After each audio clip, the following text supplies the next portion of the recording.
эсэргүүцэл илэрхийлэх, ажил хаяг зэрэг олон нийтийн үйл ажиллагаа явуулахыг хориглож, цэргийн алба хаагчид оршин суугаа газраа өөрчлөхийг хориглон, цэвэр нэвтрэх тусгай тогтолцоог хэрэгжүүлж, шаардлагатай үед хөл хорой тогтоож, үйл хөдөлгөөний чөлөөт хязгаарлах зэрэг арга хэмжээ авч хэрэгжүүлэх болно.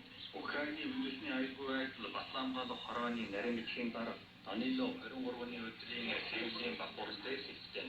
Улс саяхан Украиний нутаг дэвсгэртэй холбоотой хэд хэдэн уулийн баримт бичигт гарын өсөглөсөн. Тэгэхээр баримт бичиг хүчингүй бөгөөд Оросын үйл ажиллагаанд Украин хариу өгөх хэрэгтэй гэжээ. Гүншин агентлаг мэдээ. Оросын албаны улс нь хоёр найрамдах улсыг хүлээн зөвшөөрсөнтэй холбогдуулан 23-нд Европын холбоо нь Оросын албаны улсууд улс төр эдийн засгийн хориг тавьсан бөгөөд энэхүү хоёр бүгд найрамдах улсад эдийн засгийн хориг тавьжээ. Европын зөвлөлийн номерийг нийтүүлсэн мэдээлэл.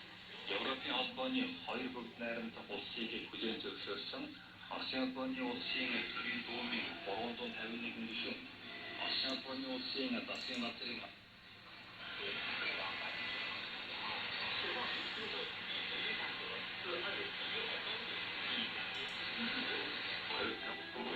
Европын холбоонд нэвтрхийг нь хориглож, Европын холбооны харьяалагдах хөрөнгийг нь цааслана гэж мэдэгджээ. Банк санхүүгийн хориг арга хэмжээний хувьд Оросын албаны улсын засгийн газар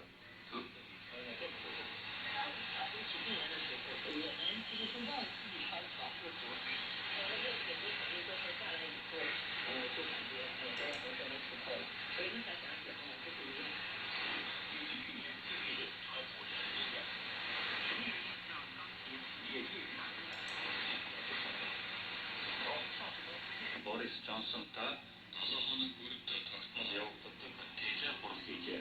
Бухингемийн ордны хэвлэлийн төлөөлөгч хэлсэн. Хэдийгээр халдвар авсан ч энэ араа Хасан хаан ерөнхий сайдтай тэлээ хурал хийсэн юм.